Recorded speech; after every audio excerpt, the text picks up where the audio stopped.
Hi! Welcome back again to Braille's channel. This time, pag-usapan muna natin ang tungkol sa social pension. Kung isa po kayong social pensioner ay dapat mapanood mo ito. Para maiwasan mo na isa ka sa maaaring matanggal o madelist bilang social pension beneficiary. But before po tayo mag-start sa ating topic, kung bago ka pa lang sa aking channel please do kindly subscribe, like and share na din sa Subscribe kapwa Brillis natin channel. social pensioner para maging aware po Subscribe tayo sa Brillis pwedeng channel. mangyari. Kung hanap mo ay Subscribe mga Brillis videos channel. patungkol sa asasas, Subscribe pag-ibig, Brillis channel. PhilHealth, BAR, Subscribe with Brillis regards channel. sa ating OFW benefits at Subscribe iba pa ay Brillis andito channel. lahat yan kay Braille's channel. Subscribe Brillis With no channel. further ado, let's begin na po sa Subscribe ating topic. Brillis To channel. all social pensioner, dapat na malaman mo ito. Mga dahilan o grounds sa pagkakatanggal ng iyong social pension beneficiary. The grounds for delisting as social pension beneficiary, how to avoid if possible, ating alamin.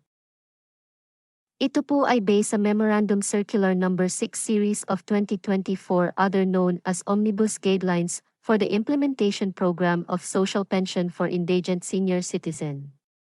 Kasama sa guidelines ang mga grounds for the listing of beneficiary.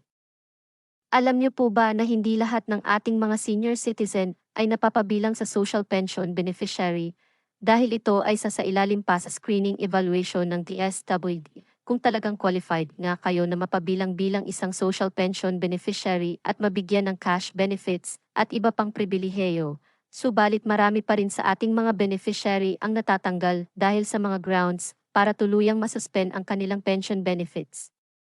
Aalamin natin ito isa-isa para makaiwas po tayo sa posibleng pagkatanggal ng inyong social pension benefits. Kung kayo ay still buhay pa rin, mga grounds sa pagkakatanggal ng ating social pension beneficiary. Una ay dahil sa pagkakamatay ng mismong beneficiary. Marami ang hindi nakakaalam nito.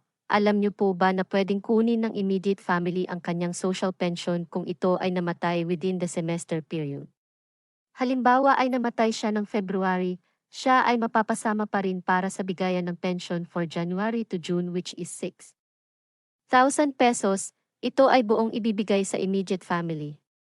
Ano ba ang dapat dalhin during payout? Original or certified true copy ng death certificate, certification galing sa punong barangay attesting the death of beneficiary if Muslim or other religious concern. Kung walang death certificate, certification galing sa punong barangay attested by OSCA officer sa kanyang death at photocopy of valid IDs ni deceased beneficiary at ng immediate member na kukuha ng cash benefits.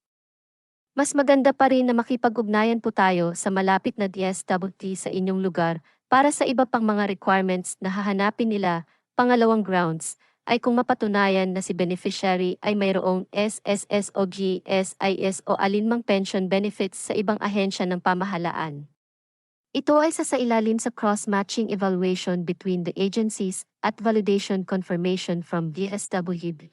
Bawal po yan, kaya maaaring matanggal po kayo as social pension beneficiary.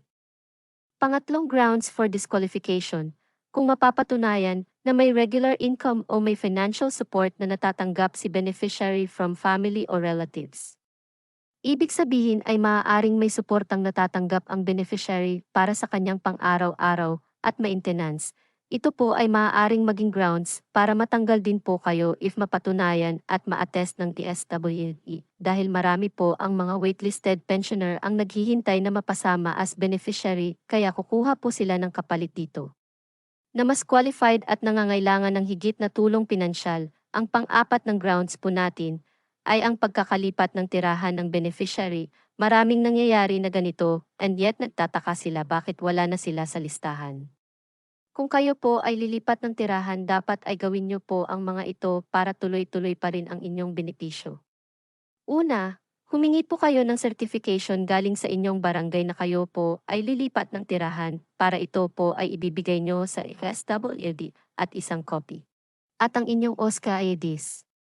Kung kayo naman ay lumipat sa ibang lugar, kailangan nyo humingi ng certification letter from OSCA or local district office na nagtetestify ng paglipat ninyo sa ibang lugar at isang endorsement letter galing sa previous barangay na naka-address sa new barangay para pagtira nyo po doon ay itatransfer ni DSWD ang inyong records para doon na po kayo mapapasama sa cash payout ng inyong social pension.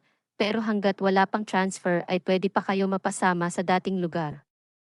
Pwede po kayo makipag-ugnayan sa malapit na TSWD o sa inyong OSCA office para maturuan po kayo ng tamang paraan bago po kayo lumipat. Ang panglima naman natin na grounds for delisting ay ang kung sakaling hindi na malocate ang beneficiary sa nasabing address na nakaregister within the 2 semester o sa loob ng 1 taon and yet nakakapag-payout siya.